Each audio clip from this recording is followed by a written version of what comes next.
Avant la vidéo d'aujourd'hui, n'oubliez pas de vous abonner pour ne pas manquer les dernières vidéos. Si vous souhaitez voir une affaire ou un sujet traité par Paranormally Listed, rendez-vous sur criminallylisted.com et remplissez le questionnaire sous l'onglet « Suggérer une affaire ». 3. Jessica Jalima-Hall. KISS était une boîte de nuit à Santa Maria, une ville de 290 000 habitants dans le sud du Brésil. Un groupe d'étudiants de l'Université fédérale de Santa Maria a organisé une fête au KISS qui devait avoir lieu le 26 janvier 2013. Ce soir-là, 2 groupes de musique devaient se produire. La fête semblait être un succès. Entre 1200 et 1300 personnes y ont assisté. La plupart avaient entre 18 et 21 ans. Vers 2h30 du matin, le 27 janvier, le deuxième groupe jouait. Ils ont allumé des feux d'artifice prévus pour l'extérieur et cela a mis le feu au plafond. Le plafond avait une isolation en mousse acoustique qui était inflammable. La mousse en feu a dégagé des fumées toxiques, dont du cyanure, dans la boîte de nuit. Le feu s'est propagé rapidement. Bien que la boîte de nuit comptait entre 1200 et 1300 personnes, sa capacité légale était de 700. Malheureusement, la boîte de nuit n'avait ni système de gicleur ni alarme incendie.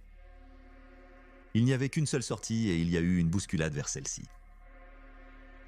Un autre problème était qu'à l'extérieur du club, il y avait des grilles métalliques avec des cylindres pour la file d'attente. Les grilles bloquaient les personnes qui avaient réussi à sortir par la porte. Les pompiers ont dû percer un trou dans un mur extérieur pour aider les gens à sortir. Tragiquement, beaucoup de personnes n'ont pas réussi à sortir vivantes du club. 242 personnes ont été tuées et 630 autres ont été blessées. Au moins 90% ont été tués par inhalation de fumée. Environ 50 corps ont été retrouvés dans les 2 salles de bain. On pense qu'ils croyaient que les portes des salles de bain étaient des sorties. C'était le 2e incendie le plus meurtrier de l'histoire moderne du Brésil. Il n'est dépassé que par l'incendie du Nitro Circus en 1971, où 503 personnes ont été tuées. Environ 70% des personnes décédées étaient des enfants. Beaucoup ont été piétinés à mort par des adultes. L'incendie de la boîte de nuit Kiss a entraîné des changements radicaux dans les règles du code de l'incendie au Brésil. Les 2 propriétaires de la boîte de nuit et 2 membres du groupe ont été condamnés pour homicide involontaire en décembre 2021. Les propriétaires de la boîte de nuit ont été condamnés à 19 à 22 ans de prison et les membres du groupe ont été condamnés à 18 ans de prison. Mais en août 2022, leurs condamnations ont été annulées pour vice de procédure et ils n'ont pas été rejugés. L'une des organisatrices de la fête était Jessica Jalima-Hall, âgée de 21 ans. Elle était étudiante en agroalimentaire. Elle avait prévu d'y aller, mais alors qu'elle se préparait, son petit ami de 20 ans, Adriano Stefano, l'a appelé. À ce moment-là, il travaillait dans une autre ville à environ 82 miles de là. Il la suppliait de ne pas aller à l'événement. On ne sait pas exactement pourquoi il ne voulait pas qu'elle y aille, mais le père d'Adriano a dit qu'il avait probablement un mauvais pressentiment. Jessica a fait ce que son petit ami lui avait demandé, et cela lui a finalement sauvé la vie. Par la suite, Jessica considérait Adriano comme son ange gardien.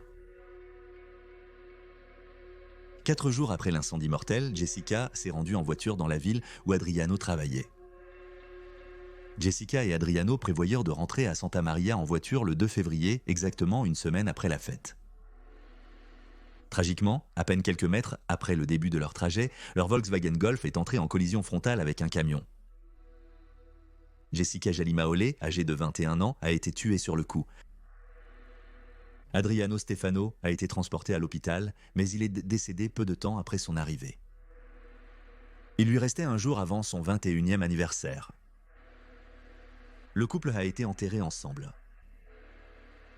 Le père d'Adriano a réfléchi à la tragédie en disant, je cite, « Quand la mission d'une personne ici sur Terre prend fin, que ce soit dans une boîte de nuit, sur la route ou ailleurs, quand son destin ne lui laisse aucune autre issue, il ne nous reste plus qu'à accepter la volonté de Dieu. »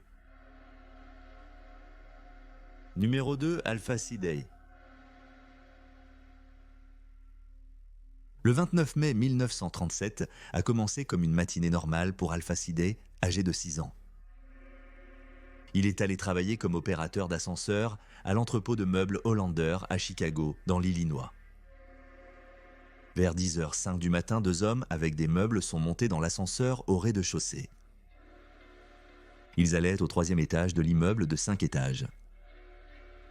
Mais avant qu'ils ne quittent le rez-de-chaussée, Alpha a soudainement été tué sur le coup par une plaque d'égout de 70 kg qui lui est tombée dessus depuis le dessus. Les 2 autres hommes n'ont pas été blessés. Il s'est avéré qu'il y avait eu une accumulation de gaz inflammable dans les égouts à l'extérieur du bâtiment. On ne sait pas exactement ce qui a causé cette accumulation, mais on soupçonne qu'une société de nettoyage déversait illégalement des produits chimiques dans les égouts. Pendant plusieurs jours, les habitants du quartier s'étaient plaints d'une odeur étrange. L'odeur était forte juste avant qu'Alpha Day ne soit tué. Ensuite, les gens ont entendu un grondement sourd suivi d'un bruit sec aussi fort que le tonnerre. Soudain, 12 plaques d'égout sur un tronçon de route d'1 mile ont été projetées en l'air. Aucune flamme n'est sortie des égouts, seulement de la vapeur blanche. L'explosion a été la plus forte à l'intersection où se trouvait le bâtiment Hollander. L'une des plaques d'égout de l'intersection a été projetée à plus de 23 mètres dans les airs et a dépassé le bâtiment. Si elle était retombée sur le toit, elle aurait pu l'endommager. Cependant, elle est passée à travers une verrière au-dessus de la cage d'ascenseur, a chuté de 7 étages et a atterri sur Alpha Sidey, 60 ans, le tuant. L'explosion a causé des millions de dollars de dégâts, mais personne d'autre n'a été tué ou gravement blessé. 1. Troy Leon Gregg. Le 21 novembre 1973, Fred Edward Simmons, 44 ans, et son ami Bob Durwood Moore, 37 ans, conduisaient dans le nord de la Floride. Ils ont pris 2 autostoppeurs, Troy Leon Gregg, 25 ans, et Sam Adams, 16 ans. Gregg a pris le volant et Fred et Bob ont commencé à boire. Plus tard dans la journée, ils se sont retrouvés dans le comté de Gwinnett, en Géorgie, où ils se sont arrêtés pour une pause toilette. Lorsque Fred et Bob sont sortis des toilettes, Troy Gregg leur a tiré dessus avec un pistolet automatique de calibre 25. Les 2 hommes, qui étaient ivres, ont couru vers un fossé de drainage. Gregg les a poursuivis et a sauté dans le fossé. Il a exécuté Fred Simmons, 44 ans, et Bob Moore, 37 ans, à bout portant. Gregg et son ami, Sam Adams, ont récupéré l'argent que les hommes avaient sur eux, soit environ 400 $, sont montés dans leur voiture, puis sont partis. Les corps ont été découverts le lendemain. Gregg et Adams auraient pu s'en tirer avec les meurtres, mais ils avaient commis une grave erreur. Gregg avait pris un autostoppeur en Floride après avoir pris le volant. Ils ont dit à l'autostoppeur qu'ils se rendaient à Asheville, en Caroline du Nord. L'autostoppeur a été déposé à Atlanta environ 1 heure avant les meurtres. Lorsque l'autostoppeur a lu l'article sur les meurtres dans le journal, il a contacté la police et leur a dit que Gregg et Adams se rendaient à Asheville. La police d'Asheville a été informée de surveiller la voiture volée. 3 jours après les meurtres, Gregg et Adams ont été arrêtés à Asheville. En février 1974, Troy Gregg, âgé de 26 ans, a été reconnu coupable de meurtre. Il a été condamné à mort. On ne sait pas ce qui est arrivé à Sam Adams, âgé de 16 ans.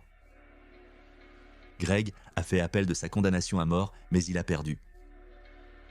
Troy Gregg devait être exécuté sur la chaise électrique le 29 juillet 1980. Mais Gregg était déterminé à ne pas mourir ce jour-là. Gregg était détenu dans le couloir de la mort à la prison d'État de Géorgie à Reidsville. Pendant plusieurs semaines, Gregg et 3 autres détenus du couloir de la mort ont scié les barreaux de leur cellule avec une lame de scie à métaux. Ils ont finalement réussi à passer à travers les barreaux la veille de l'exécution de Gregg. Lorsqu'ils sont sortis des cellules, ils portèrent des uniformes de gardiens de prison qu'ils avaient volés. Ils ont grimpé sur une passerelle et se sont échappés du 4e étage en utilisant un escalier de secours nouvellement installé. Ensuite, ils se sont éloignés de la prison. Il s'est écoulé environ 2 heures avant que quelqu'un ne remarque leur absence. En plus de Greg, les autres évadés étaient Timothy McCordell, Johnny Johnson et David Gerald. McCordell était en prison pour avoir torturé à mort Donna Marie Dixon, âgée de 17 ans, en janvier 1974. Il l'a coupée avec une lame de rasoir et des ciseaux, puis l'a étranglée à mort avec des bases en nylon. Johnson était dans le couloir de la mort après avoir été reconnu coupable d'avoir violé et tué par balle Susan Edenfield, âgée de 20 ans, en juillet 1974. Jarrell avait été reconnu coupable du meurtre, la veille de Noël 1973, de Malice Steele, âgée de 21 ans. Elle avait été violée et tuée d'une balle dans la tête. Le 29 juillet 1980, le jour où Troy Gregg devait être exécuté, son corps a été retrouvé submergé dans le lac Mountain Island, à près de 300 miles de la prison, près de Charlotte, en Caroline du Nord. Il avait été battu à mort. Il s'est avéré que si Gregg était resté en prison et avait été exécuté, il aurait probablement vécu plusieurs heures de plus. Les 3 autres évadés ont été capturés 2 jours après la découverte du corps sans vie de Gregg. Il existe 2 versions sur la façon dont Gregg a été tué. L'une d'elles raconte que Gregg s'est rendu dans un bar de motards en Caroline du Nord, près du lac, où son corps a été abandonné. Gregg buvait beaucoup et il a été grossier envers une employée du bar. L'un des motards n'a pas apprécié son comportement et il s'est battu avec Gregg. Le motard a fini par tuer Gregg puis a jeté son corps dans le lac. Une autre version raconte que Gregg s'est battu avec Timothy McCordell, l'un de ses compagnons d'évasion, ainsi qu'avec l'ami de McCordell, James Cecil Horn. Ceux-ci étaient membres du club de motards Outlaws.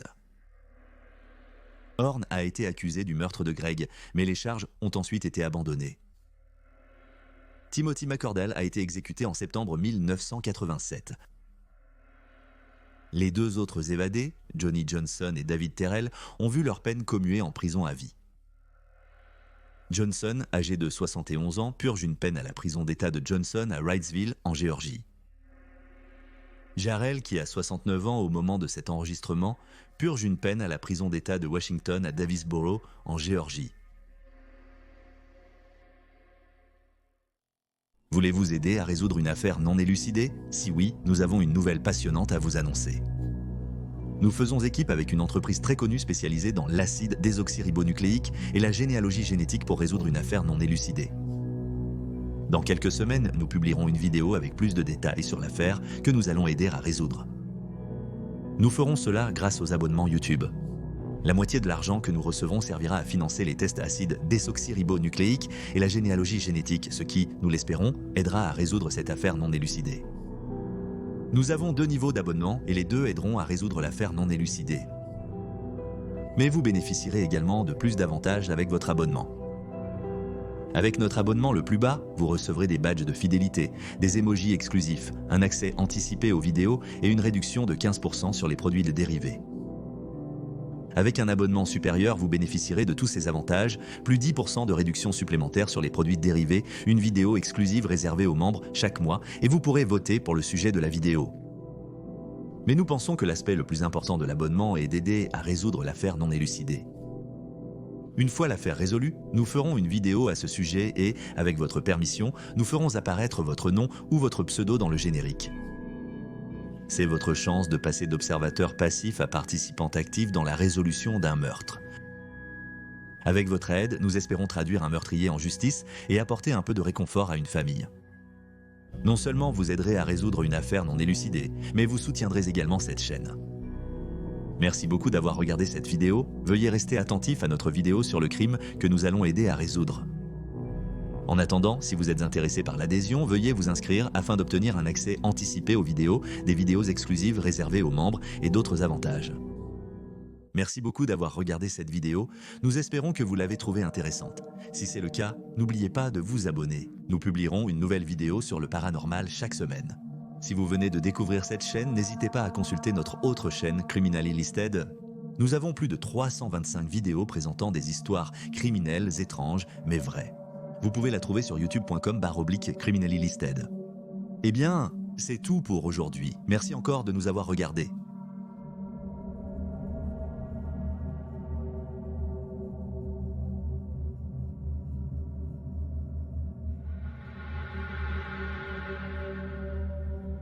Merci